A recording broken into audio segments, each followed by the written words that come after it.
Trump और Putin की call के फौरन बाद चीन ने कह दिया है कि वो यूक्रेन में रूस को किसी सूरत हारने नहीं देंगे।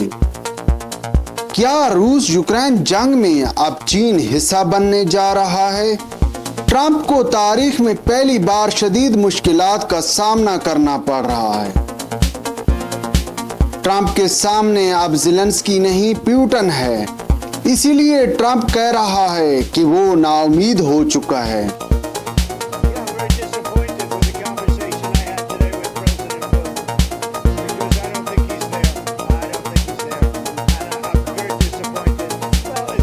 सदर ट्रंप और प्यूटन की कॉल के फौरन बाद रूस की जानिब से यूक्रेन पर अब तक का सबसे बड़ा हमला किया गया। रूस ने यूक्रेन पर एक बार फिर बड़ा हमला किया है। ये इस जंग के दौरान किया गया अब तक का सबसे बड़ा हमला माना जा रहा है। रूस यूक्रेन जंग को कई माह बीत चुके हैं।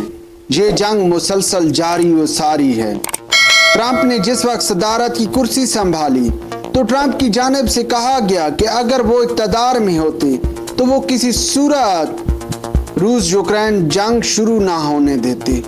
ट्रंप की जानिब से रूस को खुश करने के लिए बहुत ज्यादा इक़दामात उठाए गए। यूक्रेन की फौजी इमदाद बंद की गई। यूक्रेनी सदर को व्हाइट हाउस के अंदर बुलाकर बाकायदा तौर पर बेइज्जत किया गया। ट्रंप ने सदारत का मनसब संभालने के बाद रूसी सदर को 6 मरतबा फोन कॉल्स की हैं,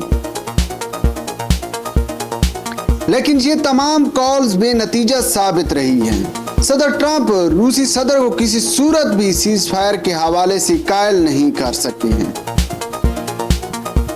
और इसकी सिर्फ और सिर्फ एक ही बुनियादी वजह है कि रूसी सदर किसी सूरत पीछे हटने को तैयार नहीं है।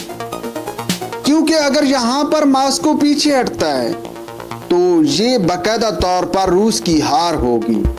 यूक्रेन मुकम्मल तौर पर नेटो के पास चला जाएगा, जिसका वाज़े मतलब यही है कि रूस के दरवाजे पर यूरोपीय यूनियन आकर बैठ गया है, और रूस किसी सूरत नहीं चाहेगा कि उसके दरवाजे पर यूरोपीय यूनियन बैठा हो। हाल ही में अमेरिकन सदर ने रूसी सदर को कॉल की है, और इस कॉल के बारे में यही कहा जा रहा था कि ट्रंप प्यूटन को कायल कर लेगा कि वो सीज फायर की तरफ आ जाएं,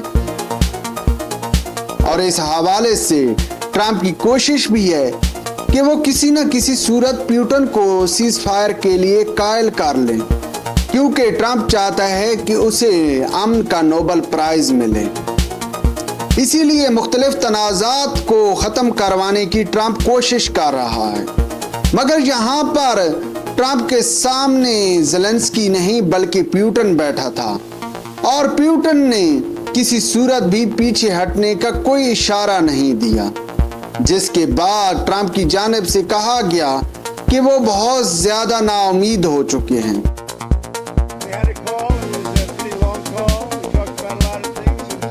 हमारी बात हुई, ये काफी लंबी बातचीत थी।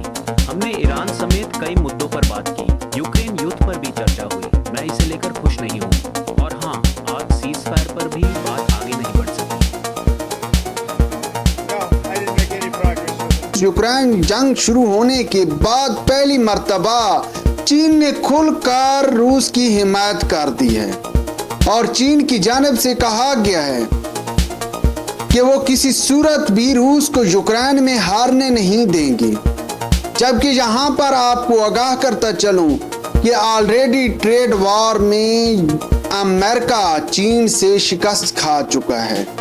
अब यहाँ पर चीन बाकायदा तौर पर इस जंग का तो हिस्सा नहीं बनने जा रहा है, लेकिन चीन के इस बयान के बाद मगरिब पर बहुत ज्यादा डिप्लोमेटिक प्रेशर बढ़ रहा है, और रूस के साथ जहां कुछ अरसा पहले सिर्फ और सिर्फ शुमाली कोरिया खड़ा था, अब चीन भी बाकायदा तौर पर साथ आकर खड़ा हो गया है।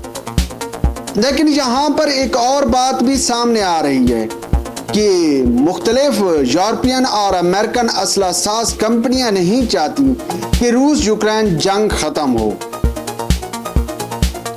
क्योंकि बहुत सी यूरोपियन और अमेरिकन असला साज कंपनियां यूक्रेन को बहुत ज्यादा इस जंग के दौरान असला फरोख्त करती हुई नजर आई हैं। इसके साथ साथ एक और बात भी सामने आ रही है।